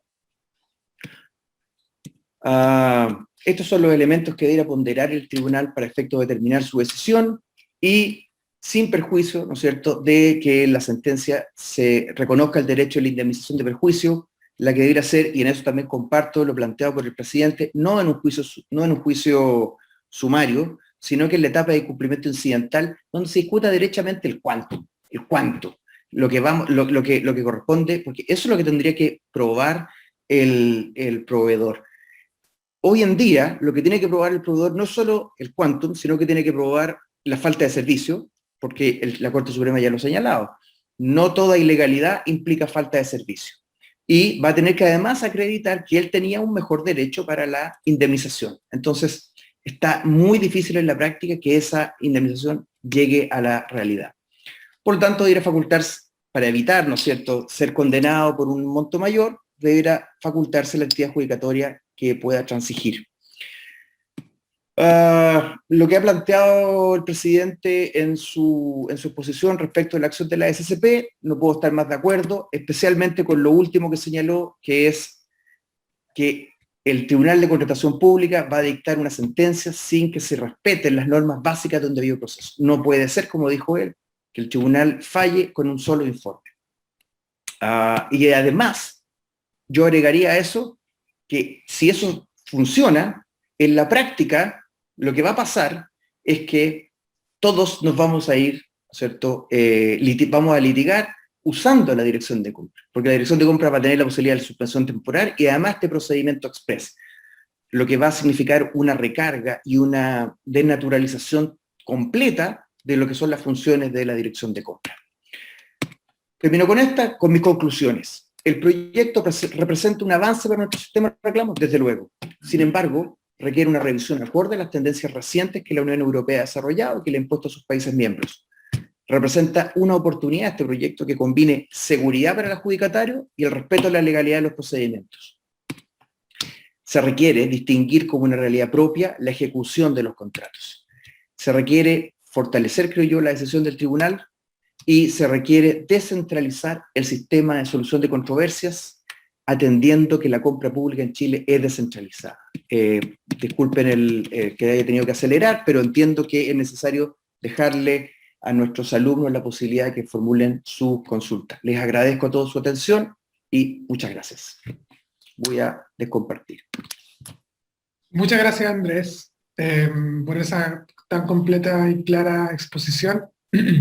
Y también muchas gracias, Álvaro, por la exposición previa. Ambas son muy interesantes, muy completas, llenas de detalle y de aspectos interesantes.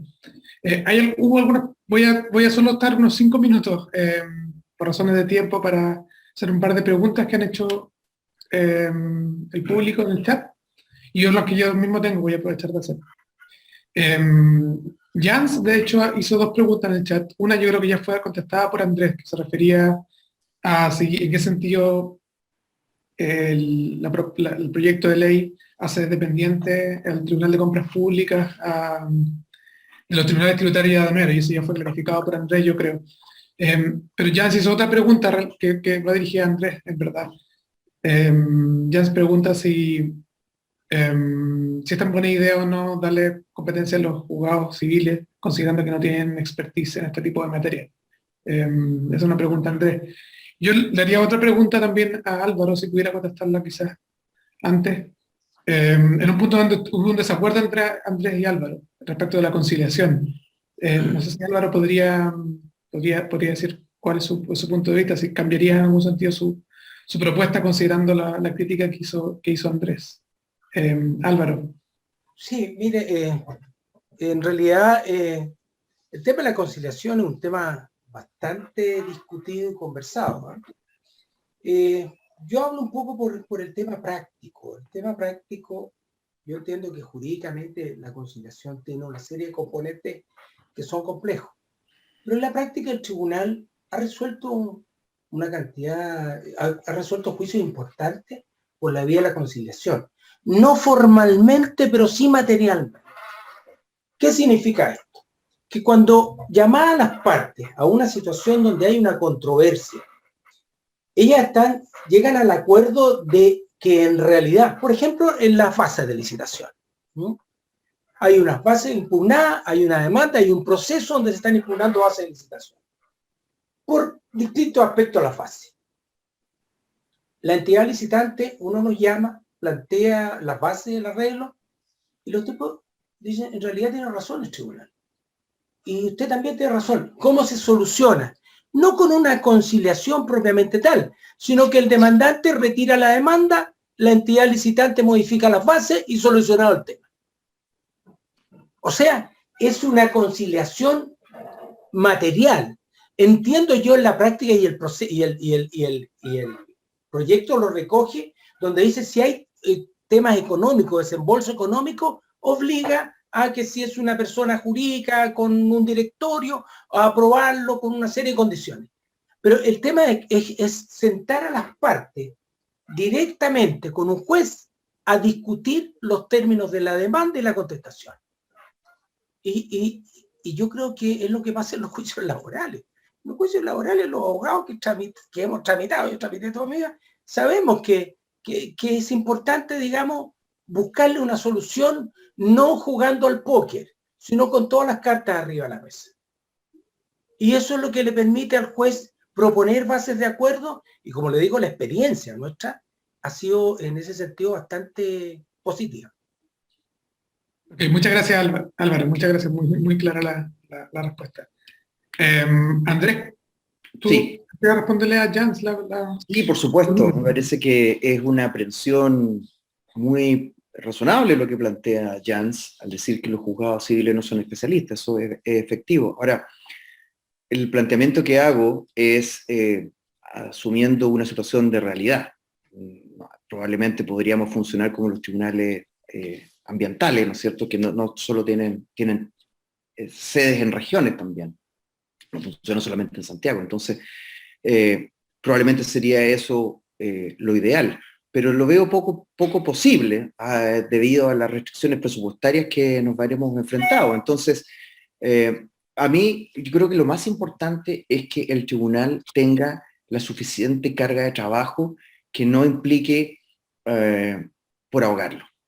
Cuando se establece un procedimiento y de 300 demandas vamos a pasar a 1000 demandas, el tribunal no va a dar abasto. Y yo creo que ni con 6 ni con 12 jueces. Entonces va a haber una función de capacitación. Me tocó a mí participar en Chile Compra en sus inicios, ahí con Trinidad, y nos tocó capacitar de norte a sur, explicando los funcionamientos de la ley. Y yo creo que veo mucho más factible a través de jornadas de capacitación explicarle a los jueces cómo funciona esta situación de la contratación pública y de qué manera ellos ven contratos. La verdad es que tampoco es que sean totalmente ajenos a la realidad contractual. Ellos revisan los contratos entre privados. Va a haber que explicarles las especialidades que tiene un contrato público, y creo que esa es una solución que va a terminar descomprimiendo en algo el funcionamiento del tribunal. Perdón, Guillermo, ¿me permite agregar algo al tema? Yo la verdad es que no comparto la opinión de Andrés. ¿Por qué? Le voy a explicar por qué. Hoy día el tribunal que revisa nuestra sentencia es la Corte de Apelaciones de Santiago, que tiene 11 salas. No sé cuántas están hoy día, 11 eran las que... Nosotros a veces tenemos dificultades dependiendo de la interpretación que muchas veces una sala u otra da algunos aspectos. Entonces, eso es la realidad nuestra, son 11 salas, tenemos que ir acomodándonos, ajustando los criterios para establecer una jurisprudencia que permita que los oferentes y las personas que están en el mercado conozcan cuáles son los criterios del tribunal. Me parece que a mí diseminar esto entre cuántos juzgados civiles hay en Santiago, no estoy hablando de Santiago, y para que cada juez de repente tome el criterio que es propio de cada juez, va a ser un problema serio para poder armar una jurisprudencia y tener reglas claras, que todo el mundo sepa cómo se interpretan estas normas para saber a qué atenerme. Entonces, en ese aspecto yo creo que hay que ser, tengo mi reserva respecto a esto de otorgar conocimiento al juez de letra respecto de temas que tienen cierta especialidad. Eso. Gracias, Álvaro. Es un buen punto. Ahí hay un problema de fragmentación, obviamente, de descentralización, no solo de expertise y de recursos. En realidad es el tipo de problemas que no ha tenido sin contencioso administrativo por varias décadas, ¿no? Hay otra pregunta en el chat que me gustaría hacer antes de despedirme, de Ana María Mendoza, que dice, entiendo yo que ella cree que ampliar la suspensión puede traer algunos beneficios, pero también puede traer algunos perjuicios en términos de satisfacción de necesidades públicas. No sé si Álvaro o Andrés tienen alguna reacción a esa pregunta o comentario. Mira, respecto del tema de la suspensión, ha sido un tema bien conversado, y seguramente Trinidad debe recordar, porque hace unos años atrás nos invitaron a la Universidad Católica a exponer sobre temas, y el tribunal hizo una exposición precisamente sobre el tema de la suspensión y los criterios que tiene para otorgarla o no. Uno no puede perder de perspectiva que aquí se están solucionando intereses generales, sea a nivel comunal, regional o nacional. Entonces el tema de la suspensión es un tema muy delicado. Yo siempre le pongo a los alumnos el ejemplo de que se está impugnando una licitación para traer elementos médicos, por ejemplo, para una pandemia o una gripe o es que ya se sabe que en 3 meses más va a llegar al país. ¿Qué criterio toma un tribunal para dejar o suspender una licitación que tiene esas consecuencias por problemas de orden formal o de otra especie? Entonces, es un tema que cada vez esta discusión de una suspensión es una discusión bastante profunda y con harto elemento de juicio. Cuando el tribunal resuelve una suspensión, está alterando un proceso que está destinado a otra cosa, ¿cierto? A satisfacer un interés, porque lo requiere la administración para cosas importantes. Entonces, por eso que la crítica a veces que se nos hace que otorgamos pocas suspensiones es porque el tema de la suspensión de suyo es un tema complejo. Entonces, esto de que aumentarla o disminuirla, yo creo que esa es una situación que debe quedar entregada al juez. El juez analiza, en este caso yo hablo aquí veo a Pablo Alarcón en el sistema, las discusiones son largas porque se analizan todas las aristas que hay cuando uno otorga una suspensión. Entonces, no me atrevería yo a decir si es bueno o malo. Yo creo que el tema de la suspensión es un elemento ajeno a lo que debe ser una licitación donde no debería existir la suspensión. La ley excepcionalmente establece esto y el tribunal lo ha acogido y lo ha empleado de esa manera. Por eso les digo, hay incluso una charla precisamente sobre ese tema que hicimos en la Universidad Católica hace muchos años atrás. Okay. Gracias, Álvaro. Andrés, ¿te gustaría agregar algo sobre este punto? Sí, me gustaría. Bueno, el tema de la suspensión efectivamente es crucial en un procedimiento de reclamación. El presidente, al inicio de su charla, planteó que en un otro sí, siempre se pide, después de la demanda, se pide la suspensión. Porque, es muy entendible lo que él plantea respecto de que en algunas situaciones donde hay medicamentos o la construcción de un hospital, no puede estar 9 meses. Yo entiendo que el tribunal dé muy pocas suspensiones, porque el edificio institucional que tenemos en este procedimiento judicial, ¿no es cierto?, es tan largo que es muy difícil mantener una suspensión para satisfacer el interés de un reclamo. Entonces, obviamente, el tribunal no es inmune, ¿no es cierto?, a la idea de bien común, y por eso es que da pocas suspensiones. Pero la realidad, creo yo, el precio que vamos a tener que pagar por eso, entonces, es que el procedimiento pierde eficacia. Porque esa persona que reclama con toda razón va a decir, mire, ¿sabe qué? Al final, ¿para qué hice toda esta demanda si al final se me reconoce un derecho para pedir perjuicio en otro procedimiento y acreditando ya las cosas que ya dijimos? Desde ese punto de vista, creo yo que tenemos que apuntar un poquito más alto y tratar de llegar a conciliar el interés del reclamante con el interés que tiene la administración pública. Y eso se logra solo a través de un procedimiento breve, conciso y con efecto disuasivo. Sin lugar a dudas. Ok, muchas gracias Álvaro, muchas gracias Andrés. Podríamos quedarnos mucho rato más acá discutiendo. Yo mismo tengo preguntas sobre el efecto de la Contraloría de todas estas reformas, pero creo que ya es tiempo de parar, de despedirnos y sobre todo agradecerle a ustedes. También los queremos dejar invitados a una tercera charla antes de comenzar nuestro diplomado, que va a tener lugar el 1 de junio, sobre los aspectos más de compra estratégica e innovadora, el aspecto menos legal de esta reforma. Lo que es que los dejo invitados para el 1 de junio y nuevamente le quiero agradecer a Álvaro y Andrés por las espléndidas exposiciones y análisis. Muchas gracias. Muchas gracias. Gracias por nuestros alumnos. Que esté muy bien. Muchas gracias a todos y también a todos los asistentes, y los dejamos cordialmente invitados a nuestro diplomado. Tenemos acá saludos nos envían de Costa Rica.